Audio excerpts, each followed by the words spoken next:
The Bong story চ্যানেলে আপনাদের সকলকে স্বাগত। আশা করছি আপনারা সকলেই ভীষণ ভালো আছেন। দেখবেন যারা কথা দিয়ে কথা রাখতে চায় তারা সকল পরিস্থিতিতেই কথা দিয়ে কথা রাখে, এমনকি মৃত্যুর পরও। এমনই এক গল্প আজকে আমি শোনাবো আপনাদের, নির্মলেন্দু গৌতম রচিত নাইট ল্যাম্পের আলোয়। তাহলে চলুন শুরু করা যাক আমাদের এই সপ্তাহের ভৌতিক গল্প।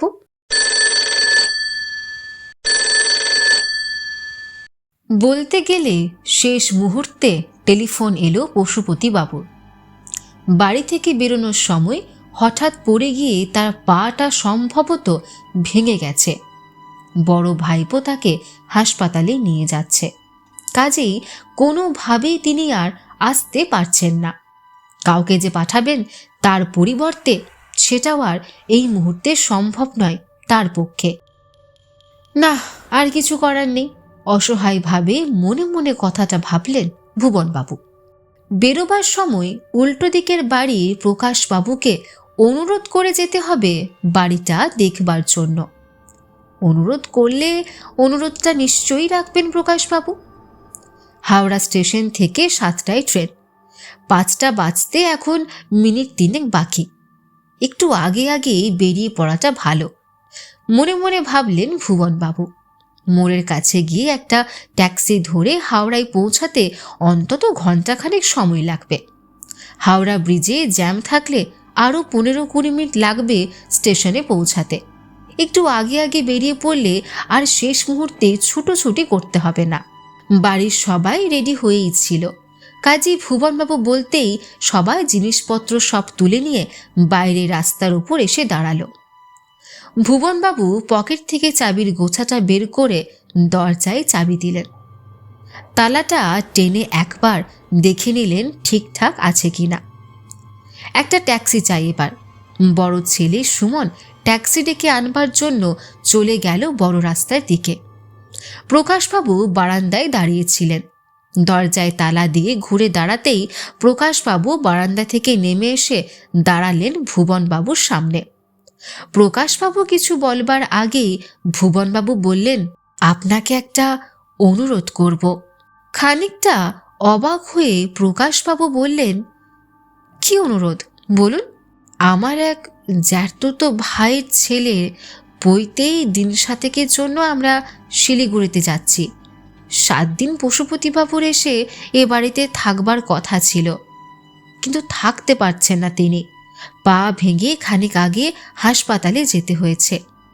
সেই জন্যই আপনাকে একটু দেখতে হবে বাড়িটাকে।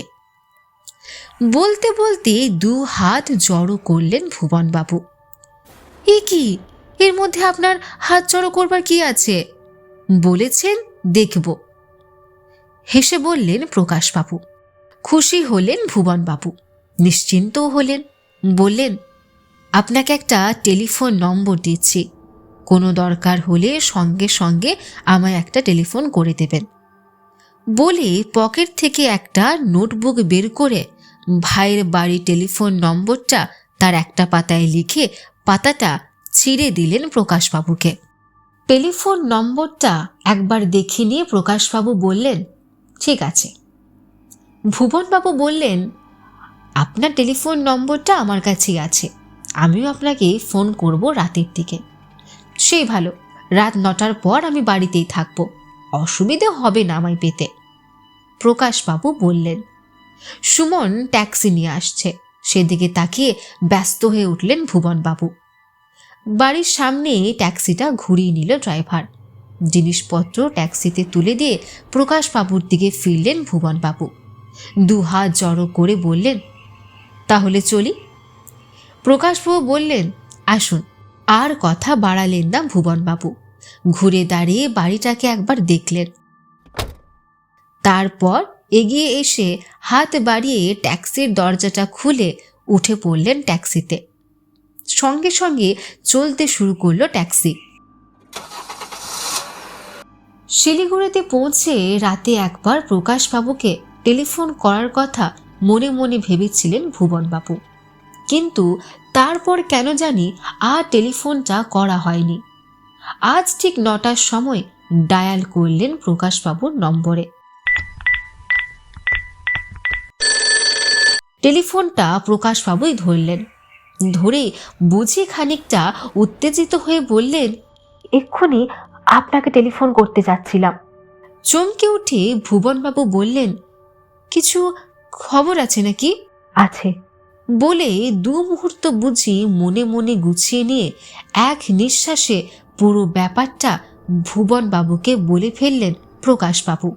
ভোরের দিকে ভুবনবাবুর বাড়ির সামনে ভয়ঙ্কর একটা চিৎকার শুনে কি ঘটেছে দেখতে ছুটে বেরিয়ে এসেছিল পাড়ার সবাই।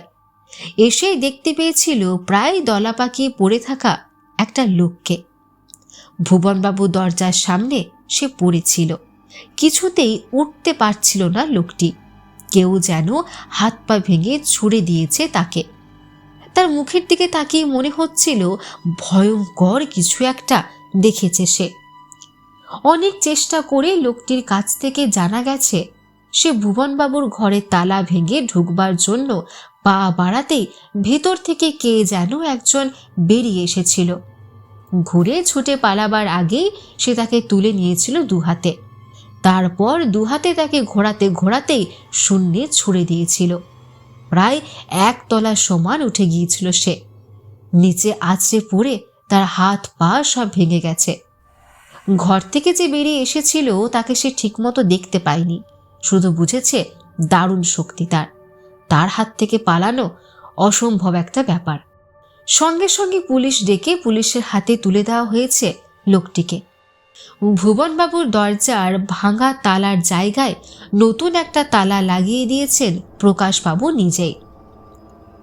পুরো ব্যাপারটা শুনে কিরকম যেন অসহায় হয়ে গেলেন ভুবনবাবু। কোনো রকমে প্রশ্ন করলেন, সেই লোকটির কি আর খোঁজ টোজ পাওয়া গেছে? না, সেই লোকটির আর কোনো খোঁজ পাওয়া যায়নি, প্রকাশবাবু বললেন। ভুবনবাবু এবার একটুখানি ভেবে নিয়ে বললেন, কিন্তু লোকটি যেই হোক আমার ঘরের ভেতর থেকে বেরিয়ে আসবে কি করে? ঘরের চাবি তো আমার কাছে। পশুপতি বাবু এলে পশুপতি বাবুকে চাবিটা দিয়ে আসতাম। না, ব্যাপারটি স্পষ্ট হচ্ছে না আমার কাছে। মনে হয় আপনার ঘরের তালা যে লোকটি ভেঙেছে সে লোকটি ভয় দেখতে ভুল করেছে, প্রকাশবাবু বললেন। ভুবনবাবু বললেন, তা হতে পারে, ভয়েই ভুল দেখতে পারে লোকটি। যাকে বাড়ির সবাইকে এখানে রেখে কাল আমি রওনা দিচ্ছি। এরকম একটা খবর পাবার পর আমি আর এখানে থাকতে পারছি না। না না, আপনি পইতে নেমন্তন্ন খেয়ে আসুন, এদিকটা আমরা দেখছি, প্রকাশবাবু বললেন। কখনোই তা হয় না, আমি আসছি বলে আর প্রকাশবাবুকে কিছু বলতে দিলেন না ভুবনবাবু। টেলিফোনটা নামিয়ে রাখলেন। অসহায়ভাবে নিঃশ্বাস নিলেন একটা। ব্যাপারটা ঠিক বুঝে উঠতে পারছেন না ভুবনবাবু। আচ্ছা, তার চেনা কেউ কি লোকটিকে দরজার তালাটা ভাঙতে দেখে ওরকম একটা কাণ্ড করে গেছে? কিন্তু তাহলে সে চলে যাবে কেন? তাছাড়া যেভাবে সে লোকটিকে 2 হাতে মাথার ওপর তুলে ধরে ঘুরিয়েছে তাতে তাকে রীতিমতো বারবেল ডাম্বেল ভাঁজা দশাশয় চেহারার একজন বলেই মনে হয়। অমনি দশাশয় চেহারার কারোর সঙ্গে পরিচয় নেই ভুবনবাবুর।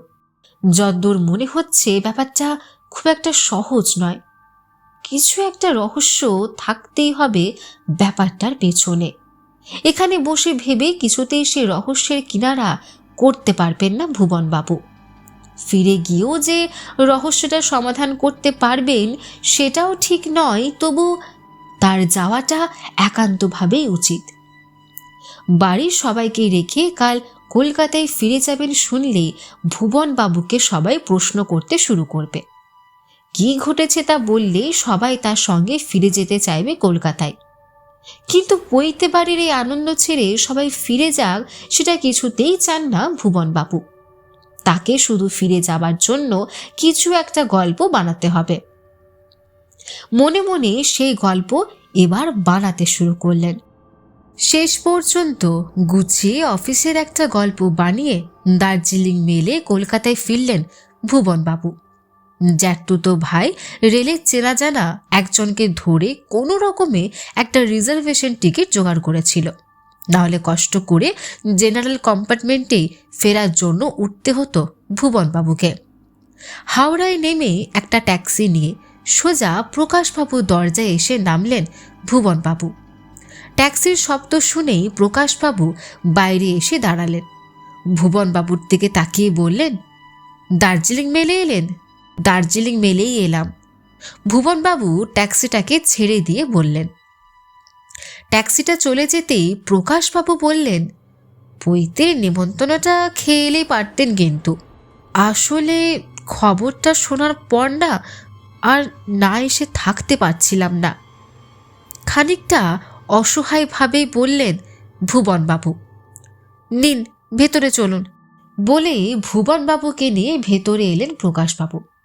মুখোমুখি দুটো সোফায় বসলেন। এবার বলুন দেখি, সেদিন ঠিক কি হয়েছিল? প্রকাশবাবুর মুখের দিকে তাকিয়ে অধৈর্য গলায় প্রশ্ন করলেন ভুবনবাবু। যা যা ঘটেছিল পুরোটাই প্রথম থেকে শেষ পর্যন্ত সাজিয়ে বলে ফেললেন প্রকাশবাবু। শুনে একটু সময় চুপ করে থেকে ভুবনবাবু প্রকাশবাবুর দিকে ঝুঁকে পড়ে বললেন, ব্যাপারটা কি হতে পারে বলে আপনার মনে হয়? লোকটা যা বলেছে তা যদি বিশ্বাস করি তাহলে ব্যাপারটাকে অলৌকিক ছাড়া আর কিছু মনে হয় না, প্রকাশবাবু বললেন। ভুবনবাবু বললেন, আমারও তাই মনে হয়। পশুপতিবাবুকে বোধহয় ব্যাপারটা একবার জানানো উচিত, সেই সঙ্গে পায়ের খবরটাও একবার নেওয়া উচিত। হঠাৎ মনে হলো ভুবনবাবুর। মনে হতেই প্রকাশবাবুর দিকে তাকিয়ে বললেন, আমি একটা টেলিফোন করব। প্রকাশবাবু বললেন, হ্যাঁ করুন।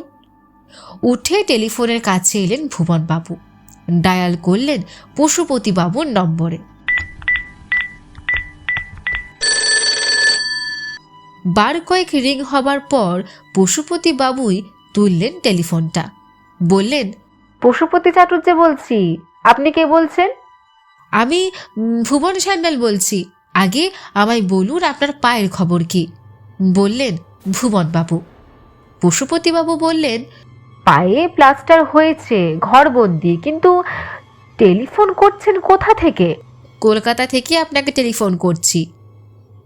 ভুবনবাবুর কথাটা শুনে বুঝি লাফিয়ে উঠলেন পশুপতিবাবু। অবাক হওয়া গলায় বললেন, সে কি, শিলিগুড়িতে যাননি? গিয়েছিলাম, কিন্তু এমন একটা ঘটনা ঘটেছে যে আমায় একাই ফিরে আসতে হয়েছে। তেমনই অবাক হওয়া গলায় পশুপতিবাবু বললেন, কি ঘটনা ঘটেছে বলুন তো? দ্রুত একটুখানি গুছিয়ে নিলেন ভুবনবাবু। তারপর প্রায় এক নিঃশ্বাসে পুরো ঘটনাটা বলে ফেললেন পশুপতিবাবুকে। শুনে একটু সময় চুপ করে থাকলেন পশুপতিবাবু।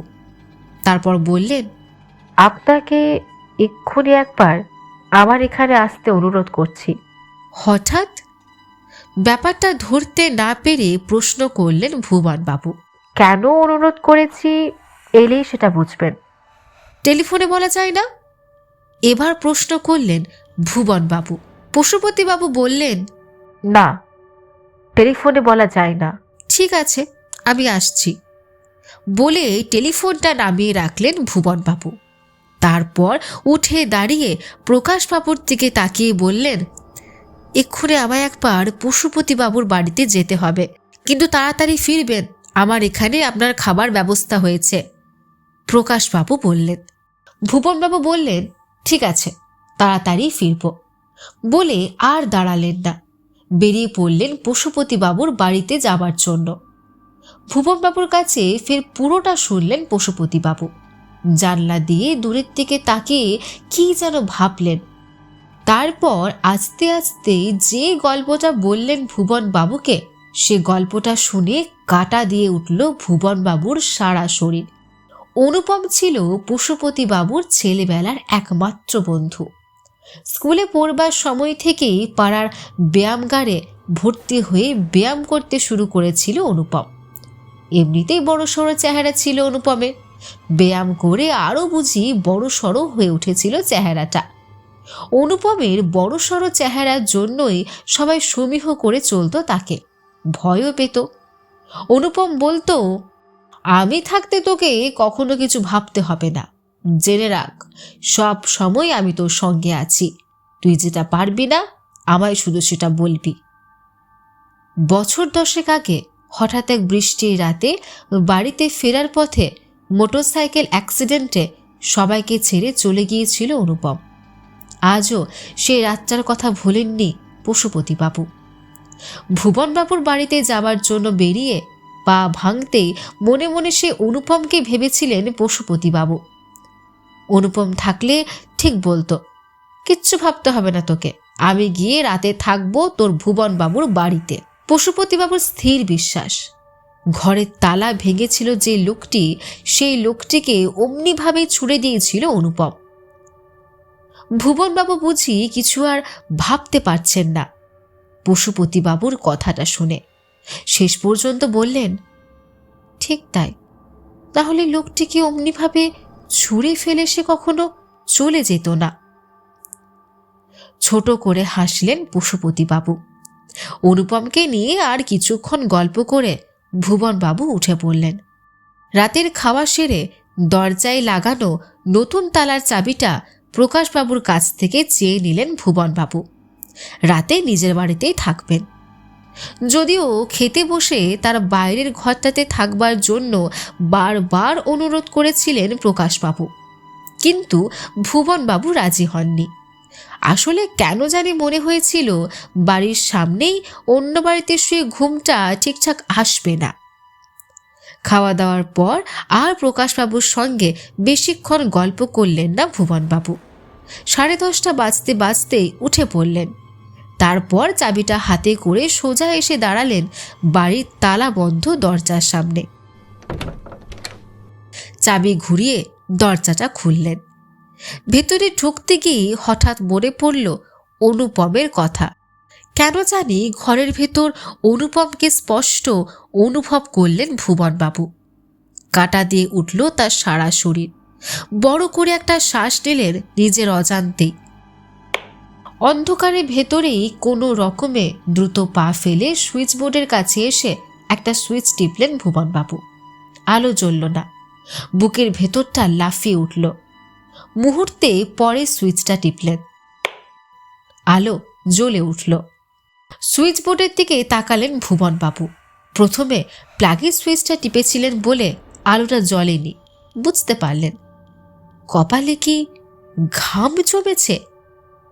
জমেছে। কপালটা মুছলেন ভুবনবাবু। দেখলেন ঘরের ভেতরটাকে ভারী নির্জন লাগছে।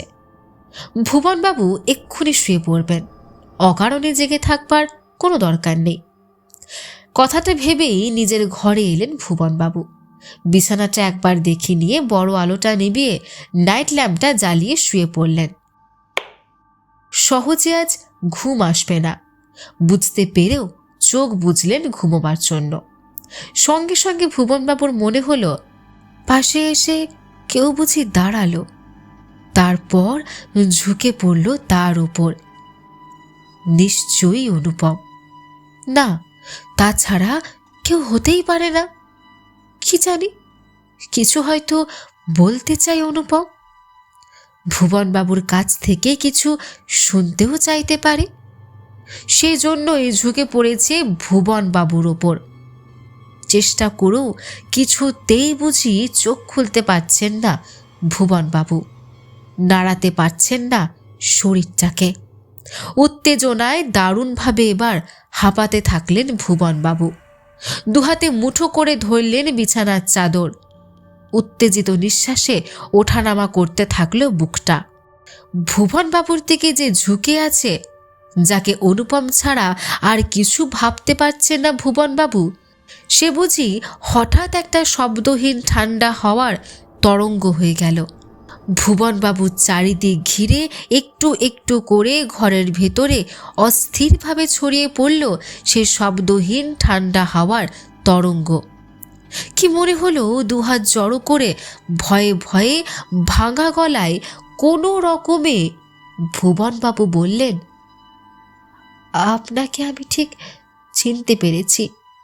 আপনি পশুপতি বাবুর বন্ধু, সেই অনুপম।